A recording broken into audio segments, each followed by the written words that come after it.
ఈరోజు మనము ఆనందము గురించి చూద్దాము. ఒక నిజమైన క్రైస్తవునికి లేదా సేవకునికి ఎలా ఆనందం కలుగుతుంది, ఎప్పుడు ఆనందం కలుగుతుంది అనేది మనం చూద్దాము. ఫిలిప్పీలకు రాసిన పత్రిక 2వ అధ్యాయం 17, 18 వచనాలు.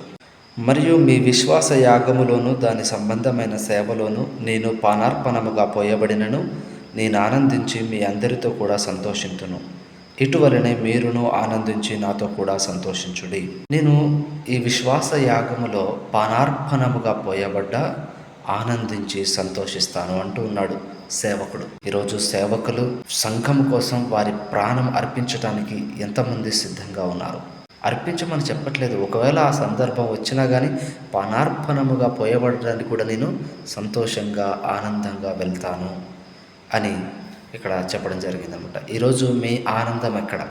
క్రీస్తు కొరకు పానార్పణముగా పోయబడడంలోనే ఒక సేవకుని యొక్క ఆనందం ఉన్నది. ప్రసంగి 2:26 ఏలయనగా దైవ దృష్టికి మంచివాడుగా నుండువానికి దేవుడు జ్ఞానమును తెలివిని ఆనందమును అనుగ్రహించును. దేవుని దృష్టికి మంచివారముగా ఉంటే అప్పుడు దేవుడు మనకి తెలివిని జ్ఞానాన్ని ఆనందమును దయచేస్తాడు. ఆయన దృష్టికి మంచివారముగా ఉండాలి. ఈ లోకపు దృష్టిలో మంచివారం వేరు, దేవుని దృష్టిలో మంచివారం వేరు. కాబట్టి ఆలోచించాలి.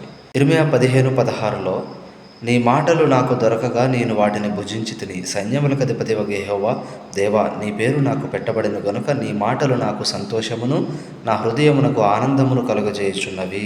దేవుని మాటలు మన హృదయమునకు ఆనందం కలుగజేస్తాయి. రోమా 14:17 దేవుని రాజ్యము భోజనమును పానమును కాదు గాని నీతియు సమాధానమును పరిశుద్ధాత్మ యందలి ఆనందమునై ఉన్నది. దేవుని రాజ్యము ఎక్కడ ఉంది? నీతి, సమాధానము మరియు పరిశుద్ధాత్మ యందలి ఆనందం. ఎంతమంది మనం హోలీ స్పిరిట్ ఎనైంటింగ్లో ఉంటూ ఉన్నాం ఆలోచించాలి. కాబట్టి హెబ్రీ 12:2 కూడా మన విశ్వాసమునకు కర్తయు దానిని కొనసాగించువాడునైన యేసు వైపు చూచుచు మన ముందు ఉన్న పందెములో ఓపికతో పరిగెత్తుదాం. అయితే ఆయన తన ఎదుట ఉంచబడిన ఆనందము కొరకై, యేసుక్రీస్తు తన ఎదుట ఉంచబడిన ఆనందము కొరకై అవమానమును నిర్లక్ష్యపెట్టి సిలువను సహించి దేవుని సింహాసనం యొక్క కుడిపార్శ్వమున ఆసీనుడై ఉన్నాడు. తన ఎదుట ఉంచబడిన ఆనందము కొరకై, అంటే పరలోకపు నిరీక్షణ, అక్కడ ఉండే ఆ యుగ యుగములు ఉండే ఆ మహిమ, దాని నిమిత్తమై ఆయన సిలువను సహించాడు, ఆనందించాడు సిలువను. చాలా క్రైస్తవునికి బయట ఉన్న వారికి తేడా ఏంటంటే క్రైస్తవుడు శ్రమలలో కూడా ఆనందిస్తాడు, అదే బయట ఉన్నవారు కృంగిపోతారు. ఫిలిప్పీ 4:4 ఎల్లప్పుడూ ప్రభువునందు ఆనందించుడి, మరలా చెప్పుదును ఆనందించుడి. మీకు ఎలాంటి శ్రమ అయినా, ఇబ్బంది అయినా, కష్టమైనా, బాధ అయినా, సంతోషమైనా, ఎలా ఉన్న మీ సిచ్యువేషన్ ప్రభువులో ఆనందించడం నేర్చుకోండి. ఆమేన్.